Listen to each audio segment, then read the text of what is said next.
মায়ের ভাষায় কথা বলার কারণে ভারতের সাম্প্রতিক অভিযানে বিপদে পড়ছেন বাংলাভাষীরা।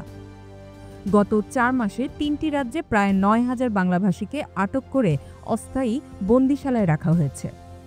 আর অন্তত ২,০০০ বাংলাভাষীকে বাংলাদেশে ঠেলে দিয়েছে ভারতের আইনশৃঙ্খলা রক্ষাকারী বাহিনী। পরিস্থিতি এতটা বেগতিক যে মানুষজন বাংলায় কথা বলতে ভয় পাচ্ছে। গত শুক্রবার নিউ ইয়র্ক টাইমসের প্রকাশিত প্রতিবেদনে এসব তথ্য উঠে এসেছে।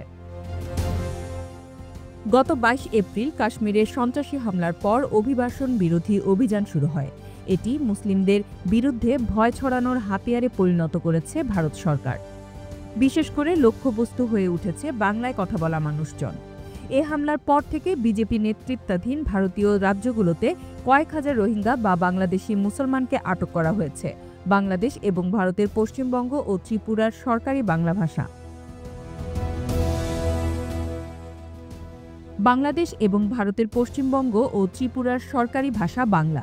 উভয় দেশের সীমান্তের দুই পাশে কোটি কোটি মানুষ এ ভাষায় কথা বলে। কয়েক হাজার ভারতীয় বাংলাভাষীকে আটক বা বাংলাদেশে পাঠিয়ে দেওয়া হয়েছে। এদের বেশিরভাগ মুসলমান, অনেকে পশ্চিমবঙ্গের বাসিন্দা। কয়েক দশক ধরে এ রাজ্যের তরুণরা কাজের জন্য ভারতের অন্যান্য বড় শহরে যাচ্ছেন।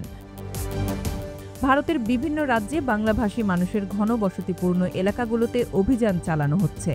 গত জুলাই থেকে রাজধানীর নয়াদিল্লির উপশহর গুরুগ্রামের কর্তৃপক্ষ অবৈধ অভিবাসী খুঁজতে অভিযান চালাচ্ছে।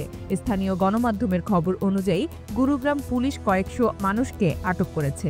এই অভিযান শুরু হওয়ার পর কয়েকশো গরিব বাংলাভাষী মানুষ পুলিশি হয়রানির ভয়ে শহর ছেড়ে পালিয়েছে। বিজেপি নেতারা রাজ্য এবং জাতীয় পর্যায়ে দীর্ঘদিন ধরে বাংলাদেশকে অনুপ্রবেশকারীদের কেন্দ্র হিসেবে বর্ণনা করছেন।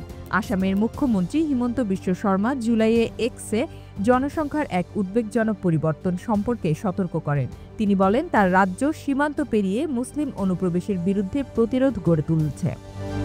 আসামে প্রায় ১/৩ মানুষ মুসলমান। বাংলাভাষী পরিচয় এখানকার বহু পুরনো সমস্যা। রাজ্যের সর্বশেষ বহিষ্কার অভিযানে হিমন্ত শর্মা ১৯৫০ সালের আইনের কথা উল্লেখ করেন। এর মাধ্যমে রাজ্যটি বিচার ব্যবস্থাকে পাশ কাটিয়ে সন্দেহভাজন অবৈধ অভিবাসীদের বহিষ্কার করেছে। Z news, Dhaka.